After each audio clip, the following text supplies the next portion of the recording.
umaga sa inyong lahat. Ako nga po pala si Janelle B. Padaron mula sa Section St. Andrew at isang pribileyo para sa akin na tumayo sa harapan niyo ngayon upang ilahad at ibahagi ang aking mga natutunan sa asignaturang PLE at sa aking butihing guro na si Sir Boso. Alam naman natin na ibang-iba ang pinag-aaralan ng ibang pangkat sa asignaturang PLE. Kung sa ibang pangkat ay nagkakaroon sila ng pagluluto, pagbebenta ng iba't ibang paninda at iba pang gawain na masasabi natin ibang-iba sa pinag-aaralan natin.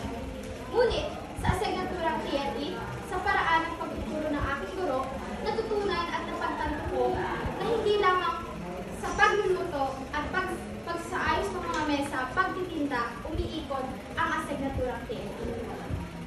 Sa asignaturang ito ay nagkaroon kami ng iba't ibang paksa, tulad ng wastong gamit ng mga kagamitan sa pagtatanim, pagpili ng tamang lugar ng pagtataniman, kung paano gumawa ng mga pataba sa halaman, kung paano alagaan ng mga buto at pananim, kung paano maglagay ng pataba sa halaman, mga uri ng pataba, kung paano kontrolin at patayin ang mga insekto, peste at mga sakit, at iba't ibang uri ng peste, insekto at mga sakit sa halaman.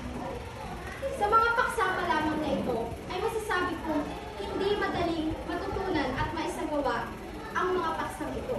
Ngunit nagkamali ako.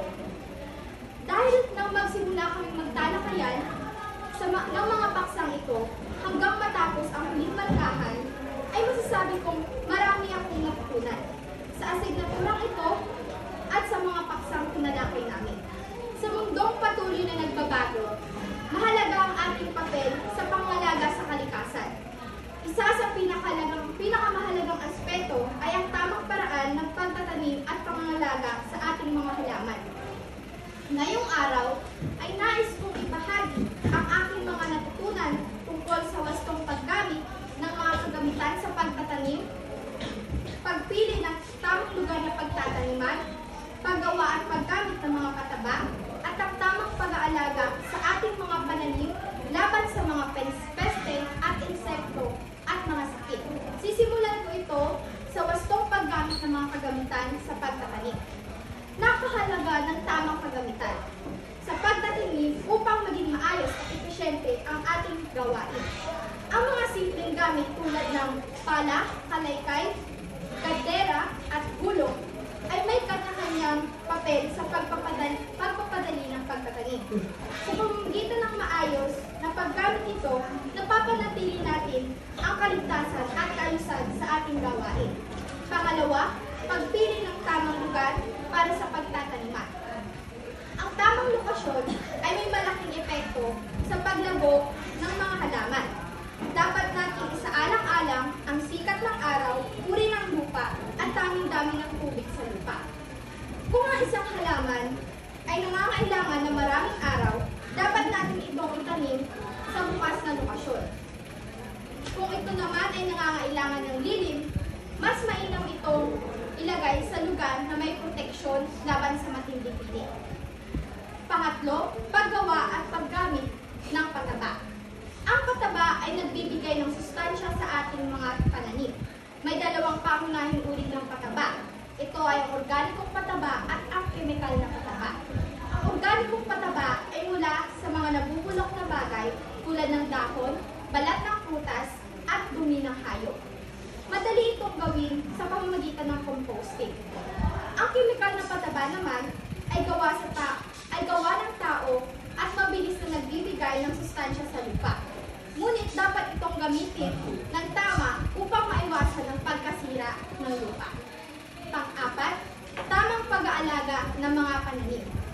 Ang tamang pagtutubig, pag-aalis ng damo, at paglalagay ng suporta sa mga halamang gumagapang ay ilan lamang sa mga paraan upang mapanatili at maging malusog ang ating pananim. Ang pag-aalaga sa mga binhi o buto bago itanim ay mahalaga rin upang masigurong malusog ang kanilang pagtubo. Panglima, pagkontrol sa mga peste at sakit sa halaman. Isa sa mga hamon sa pagtatanim ay ang peste at sakit. Mayroong iba't ibang uri ng peste tulad ng aphids, uod at kulisa na sumisira sa ating pananim. Upang maiwasan ito, maaaring gumamit ng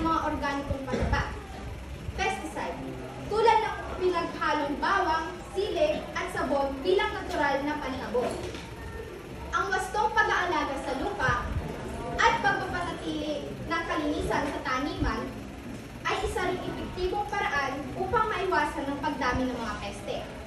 Ang pagtatanim ay hindi lamang simpleng gawain, kundi isang mahalagang responsibilidad upang mapanatili ang kalusugan ng ating kapaligiran at kabuhayan. Sa pamamagitan ng tamang kaalaman at pagsunod sa mga wastong paraan ng pagtatanim at pag-aalaga sa halaman, nakatutulong tayo sa kalikasan at sa ating sariling pangangailangan. Kaya naman, hinihikayat ko kayo lahat na pagyamanin ang ating kaalaman sa agrikultura, magsimula tayo sa ating sarili, bakuran, at ituro rin ito sa iba. Sa ganitong paraan, hindi lamang natin pinapalakas ang ating kabuhayan. Tinutulungan din natin ang ating mundo na maging mas lutian at masagana. Ngunit, hindi lamang sa asignaturang teorya ako may natutunan.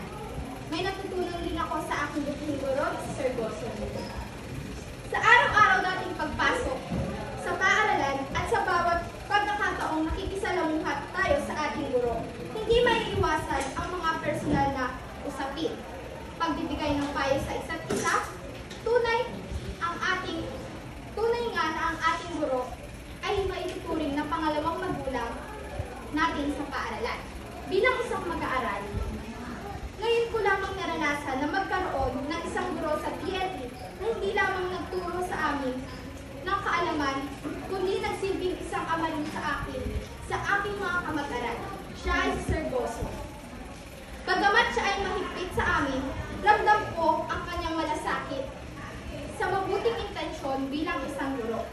Kaya naman, nais kong ibahagi ang mahalagang aral na aking natutunan mula sa kanya. Hindi madali ang asignaturang TNT. Ngunit dahil sa kanyang magagandang payo at masasayang biro, natutunan kong padaliin at intindihin ito. Sa bawat tanong na kanyang ibinabato sa amin, natutunan kong maging maayos sa pagpapahayag ng aking opinyon. Ayon sa kanya, bago sagutin ang isang tanong, dapat munang alamin at unawain ng mahihirap na salita upang magkaroon tayo ng malinaw na ideya. Bukod dito, itinuro niya sa amin kung paano ang tamang pag-ipon. Isang aral na tiyak na magagamit natin sa hinaharap upang maiwasan ang pagsisisi. Higit sa lahat, sa kanya ko natutunan na hindi hadlang ang anumang asignatura, maging ito man ay English o TLE, sa ating pananampalataya sa Diyos. Sa pamamagitan ng kanyang pagbibigay ng mga mass-card at pagtuturo sa amin ng chaplet, natutunan kong mas pahalagahan ang Diyos at alamin ang tamang paraan ng pagpapasalamat sa Kanya.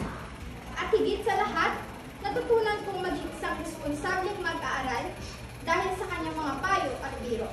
Sir Goso, masasabi kong hindi ka lamang isang guro, kundi isang kang inspirasyon. Ang iyong pagtuturo ay hindi lamang limitado sa silid-aralan, kundi umabot sa tunay na buhay at dahil doon, labis ako nagpapasalamat sa iyo. Ang asignaturang TLE ay hindi lamang nagturo sa akin ng mahalagang kasanayan sa buhay, kundi nagbigay rin ng pagkakataon upang maunawaan ko ang halaga ng kapaligiran, tamang pangangalaga rito at tamang paraan. Higit pa rito, ang aking guro na si Sir Goso ay naging gabay at inspirasyon ko hindi lamang sa pag-aaral, kundi pati na rin sa pagpapahalaga, sa tamang asal, pananampalataya, at kahalagahan ng paghahanda sa hinaharap.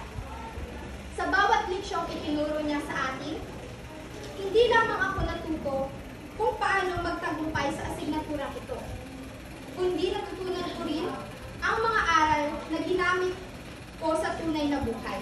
Kaya naman, mula sa kabuturan ng aking puso, nagpapasalamat ako sa Kanya at sa lahat ng mga guro na walang sawang gumagabay sa aming mga